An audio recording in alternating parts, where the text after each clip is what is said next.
Fredson, qual é a leitura que pode-se fazer de Moçambique e a sua imagem perante a comunidade internacional, considerando que Venâncio Mondlane também apelou aos moçambicanos para protestarem nas fronteiras e portos? O que é que pode-se dizer sobre Moçambique perante a comunidade internacional e principalmente perante os seus vizinhos da SADC? Olá, muito obrigado pelo convite.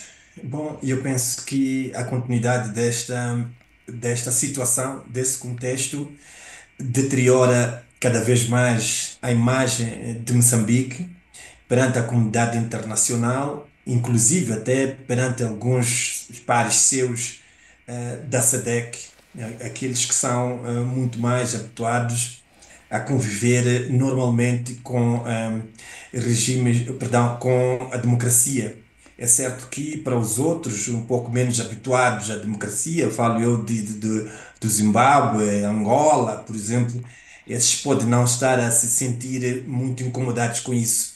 Mas países como a África do Sul, acredito eu, Botsuana, que já deu um exemplo muito importante agora de democracia, a Namíbia e as Maurícias também, próximos aqui de Moçambique, esses ficam um pouco incomodados com esta maneira de Moçambique lidar com os processos democráticos.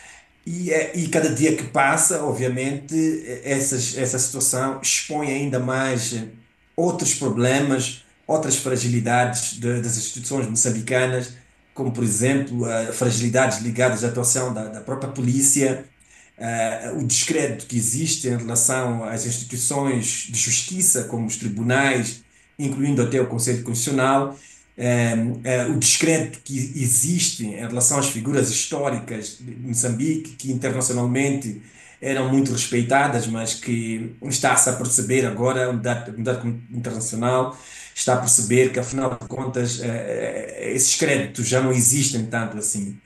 Mas há um aspecto importante que eu queria referir, aliás, três aspectos que estão a refletir essas manifestações.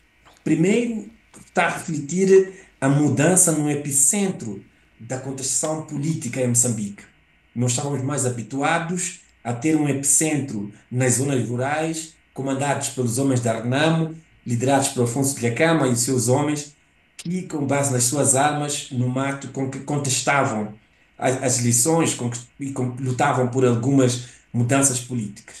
Este epicentro, com a cada vez mais fragilização da Renamo e o seu desarmamento, passou para os centros urbanos. Agora o epicentro da contestação está nos centros urbanos e ele foi amadurecendo ao longo dos anos.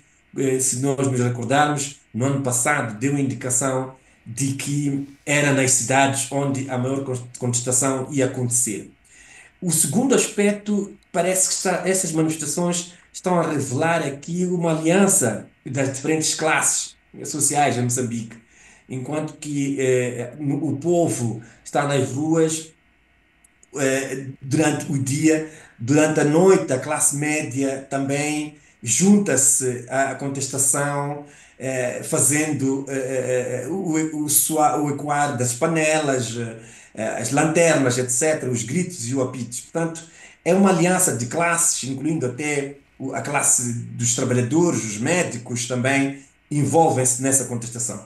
Por último, estão a revelar para mim uma relação não paternalista de poder, e que nós estávamos habituados ao povo moçambicano nas manifestações de 1 e 2 de outubro, olhar para os seus líderes como se fossem seus parentes, mas agora se ouvirmos no discurso dos manifestantes, nas suas exigências, há uma separação clara entre o líder e o liderado, e as pessoas estão muito claras sobre os seus direitos. É extraordinário quanto parece que cada um dos manifestantes sabe claramente de que direitos deve gozar e quem é que está a violá-los. Os líderes da SADC planearam um encontro para discutir essa situação de Moçambique.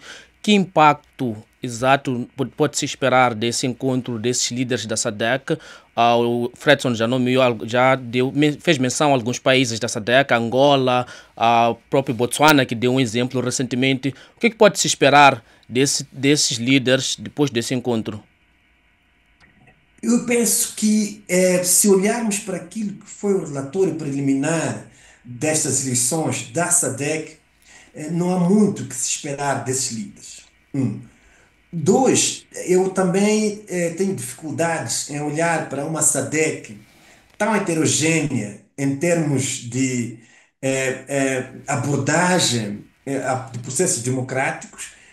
Só para dar exemplo, dentro da SADC, enquanto temos um país como Zimbábue, que aliás é o atual Che da SADC, que tem dificuldades enormes em lidar com a democracia, também temos um Botswana, que tem uma relação com a democracia bastante profunda, maior, é mais importante a democracia do continente africano. E temos a África do Sul também, que deu um exemplo positivo de inclusão política. Mas dentro da mesma SADC temos Angola, temos Moçambique e temos, como eu dizia, o Zimbábue. A heterogeneidade deste grupo, o desequilíbrio em termos de percepção sobre democracia, pode influenciar aquilo que será a sua abordagem sobre o contexto moçambicano, e eu acredito que poderá prejudicar ainda mais a avaliação que se vai fazer sobre Moçambique.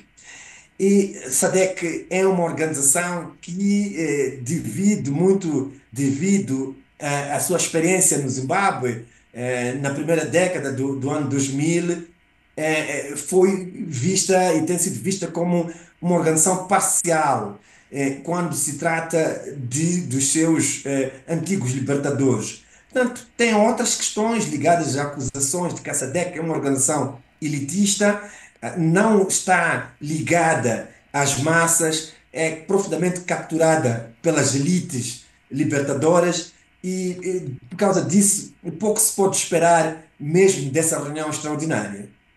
E teme-se que este movimento que acontece em Moçambique, acha, na sua opinião, que esse movimento de protestos que está acontecendo em Moçambique possa se refletir noutros países da SADC com as mesmas ideologias de Moçambique? E eu penso que sim, porque se formos a ver, a Primavera Árabe começou na Tunísia, com um indivíduo, e a partir daí ela acabou se refletindo em quase todos os países árabes daquela região.